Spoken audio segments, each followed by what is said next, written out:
Hello everybody, my name is Jake Johnson. I do videos on Wednesdays. Welcome to Jake Showcase. Today's date here is going to be March the 7th, 2014. I hope you can see that there. And today marks the 4th consecutive year of continuous sobriety that I am in. And I just wanted to shoot a video today to sort of talk about it today and hopefully give you some encouragement so that you too can deal with your drinking and or drug problems. Now, the first thing I like to do on an anniversary date, I think it's very important to do, is I think it's important to recall some of the issues that you had when you were drinking. Now, for me in particular, I went through the entire spectrum of things. I have been to multiple centers. I have been through just about everything you can possibly think of. I've been through, and then I would start drinking again. So, I'm a well-experienced guy, and for me, this has been a very long time, and I'm feeling better and better as the days, minutes, and hours go by. Okay, so now the first thing is that when I was drinking, I don't want to tell you specific stories, but I do want to recount some things that I dramatically remember. For example, the poverty. What happens is that when you're drinking, you basically go broke, and you're willing to go broke no matter what. It doesn't really matter how much money you got. If you got a lot of money, you're going to blow it, and you're going to be broke, or if you're broke, you're going to be more broke. And, so our dedication to drinking is high, and that poverty led me to soup kitchens, and it led me into the wilderness out there, and it was very, very hard. And so that's one thing I definitely remember. Second thing I remember real good is about the actual sicknesses that you get. Not just the sicknesses once you start drinking and drinking and drinking, you get sick. During the drinking and also after, like with the withdrawals. I mean, those physical sicknesses, right? Basically, you stop eating food and then you start, you keep drinking. At least when you drink like I do, right? Which is hardcore drinker. And then you get injuries. You get hurt. You wake up and you got something wrong with you. Could be terrible. Could be minor. And a lot of times you don't even know how you got it. You can't remember. Usually I find that if you actually think about it, you can remember well enough. But, just the troubling situations that you end up in because you lose control of your body, basically. And the scenarios and situations, you start, running your mouth, or you start doing this or that, and before you know it, you sort of only half and a quarter remember some of the things you did, and you cause a lot of trouble out there.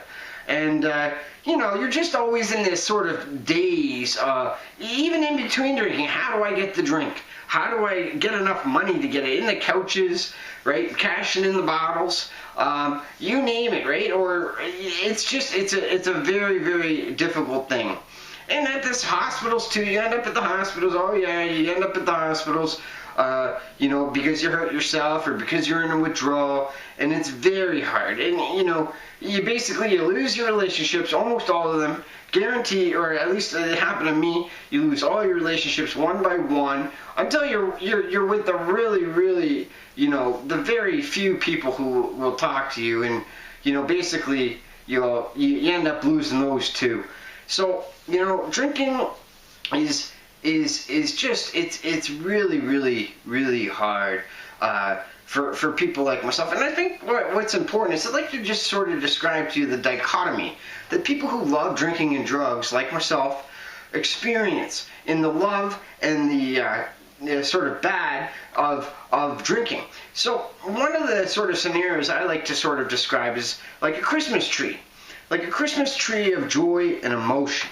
Right? Now, most people, when they feel good about something, like they feel like they accomplished something. Let's say, for example, if you get a dog, you're happy, right? So that might be here. Or maybe you get a car. Or maybe you get a promotion at work, or you get a job that you want. Or maybe you do good at school, or get a scholarship, right? So these are normal things. Or say you get a date, right? Or say you get married, and you have a significant other. Or even having a child. All of these things are very normal things that people feel really happy about, really elated about. But for me, and for us, or at least for me, basically the star, way above the star on that Christmas tree, was my love of drinking. That's how much I loved it. It was everything. It was my partner, my friend. It was the one thing I could count on day or night to pick me up or to let me mellow, to bask in my love of myself. That's basically what it was. It makes you feel cocky, makes you feel relaxed, makes you feel everything that you are, aren't just you. Even if it's just you, you're happy. And so the cost of getting sick or being broke or being this or being that, it doesn't matter. You got your drink. That's the only thing that matters. And we truly, truly believe that, right? Then on the other side is this sort of like overarching, the description I like to use is like a cloud, like a huge giant snow cloud or a huge giant rain cloud, right? Just absolutely huge, where it's just sort of coming, it's lurking, it's right behind you, it's over you all the time. It's telling you that you cannot quit drinking. There's no sense in trying to quit drinking. There's no sense because you're always going to go back to it. This guy is always going to go back to it. That's how much I loved it, right? So when you have this overarching sort of feeling, and I believed it. I basically, for a long, long, long time, believed, because nobody could understand how much I like drinking, and there's no sense in me even trying to quit drinking. And I remember when I actually knew I was going to quit drinking, it wasn't actually on the 7th of March, which is the first day I was sober. It was about 2 days before, around the 5th of March. And, it might have been my 1,000th time, or who knows how many times I'd gone back drinking. And when I go drinking, I don't go for a drink or a night. I go for weeks, right? We're looking at hundreds and hundreds and hundreds of consecutive drinks in a row, right? You're looking at... sometimes it would be where I stock up beforehand because I knew what's coming. The big blast off, right? Lots and lots of time to plan it out, right? What you got. And sometimes it didn't go like that. Sometimes it was just, you know what, I'm doing great now. I'm just going to have one drink after work just like a normal person, right? Maybe just one or two. Lo and behold, if it's not that night, if it's not the next night, within a couple of weeks, I was back at it. Because the truth is, we love it. We love drinking, right? We love drugging. We love drinking. This is what we want. So, there is no just a little bit in my world, right? It's all the way, right? So, basically, the next thing I wanted to talk about is this sort of comprehension of what happened to me. And it was just like a flash. It was a couple days before I was sitting over there, and that little flash happened to me where I was able to sort of see my life sober and sort of see my life drunk. And basically I sort of had these two separate lives. And I was like, you know what, man? You got to make a decision here, man. You got to live one way or the other. Which way do you want to pick? And I thought, you know what? It's enough of this drinking, right? I was basically hanging on to life. That's it. I was hanging on to life. Me and my bottle and my disaster. Again. Just hanging on, right? I thought, you know what? That's enough of this. Next time I quit drinking, I quit drinking. And that's it. And so far, I've been really successful at it. Which is good, but it's always right there. It's always right there. You're one snap away, you're one moment away, you're one point of weakness away from going right back into it. And so it's got to remain the primacy in my life, making sure that I start off life being sober and getting sober and staying sober. That's right. Now, the second thing I want to talk about today is about, what happens sort of after you sort of separate from it from a bit, right? Now, I've talked about before the pink cloud of sobriety, which is that period of time, usually 3 months to 6 months after somebody quits drinking, that they're feeling really great, this and that, and how you end up running into sort of a wall after about that, somewhere between 2 weeks and 6 month period when life doesn't, it doesn't sort of pan out the way you want. But there's sort of a second thing, which is commonly known, called PAWS, or post-acute withdrawal syndrome. And that PAWS, post-acute withdrawal syndrome, from what I've seen in the rehabs that I've been in, written down anyway, is that it's up to 2 years you can have some of these elongated withdrawal symptoms, which can include everything from physical to mental to relational troubles to emotional, all sorts of stuff. And from my personal experience, I have to say that that's pretty much bang on true.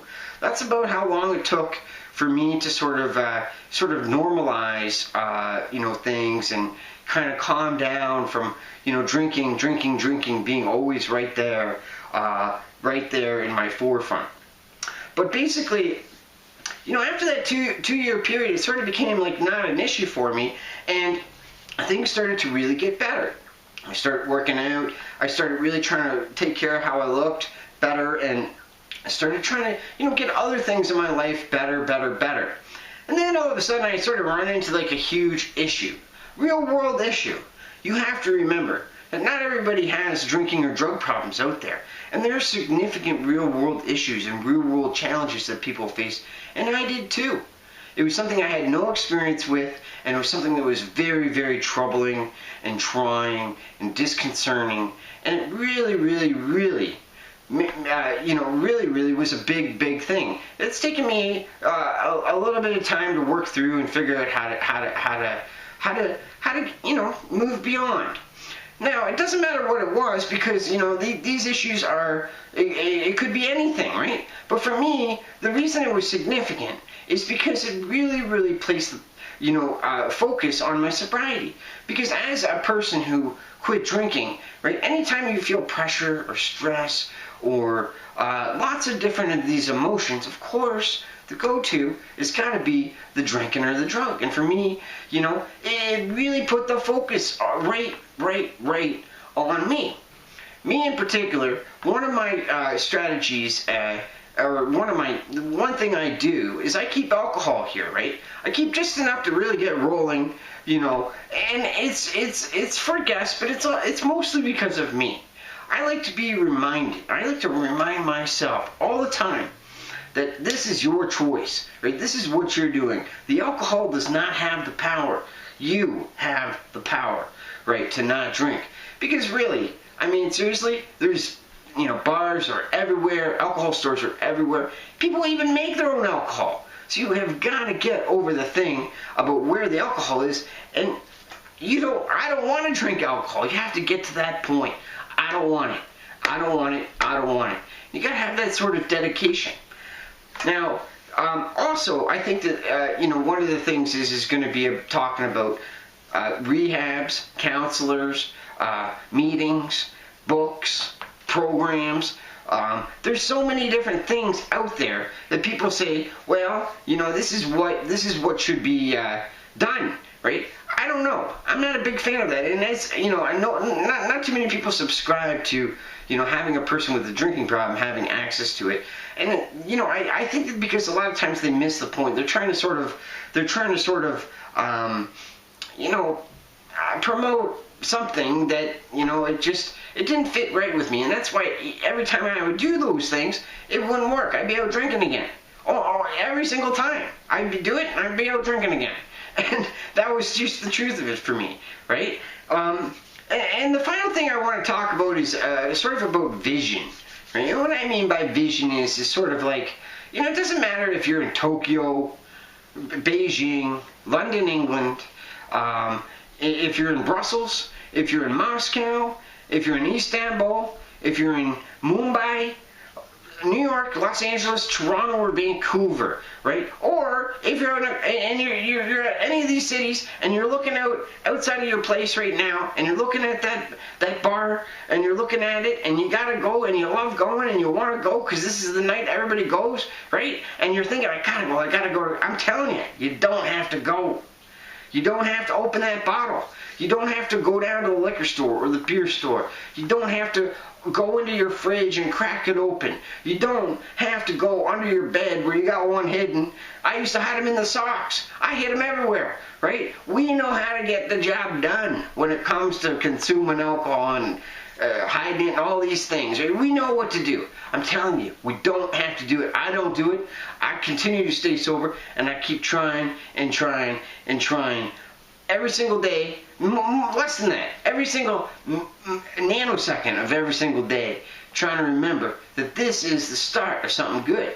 So that's sort of like my vision, and it doesn't matter, even if you're in a country. Let's pretend you're in a country, or let's say you're in a desert, or let's say you're in the frozen north, or let's say you're in the jungles, right? And you're having a pressure here, you're feeling, you know what, I gotta drink, I gotta go get my drink, right? I'm telling you, you don't. Get yourself out of the situation. Do something else. You know, go for a walk. Go for, do something. Figure it out how to stay sober just right now. That's it, just right now. Because you know what? Just right now is what it's all about, right? So, anyway, I don't know. I think that is a sort of my message, my vision, right? Is to empower yourself to not drink or to not drug, right? Remember how you have been. Remember what your dreams were. Make those dreams come true. Make those dreams come true, right? Don't let this sidetrack your life, right? You're better. You're better than that, right? You know what your dreams are. You know how they've been sidetracked. You know how they've been washed away, right? Just like mine were, right? No, start again. Start again right now and make those dreams come true, okay? I hope that helps somebody out there, all right? I'm 4 years sober today, and I'm just happy to be sober right at this minute, right? And I'm gonna hopefully right at this nanosecond. Okay. Thanks so much for watching Jake Showcase. Don't forget to like my video below, subscribe to my channel up above. Share this video with somebody if you think it would help them. That'd be great. All right. I do my videos on Wednesdays. I hope you have a wonderful day, and I hope if you're having a problem with drinking or drugging that you can stay sober right now. Thanks for watching.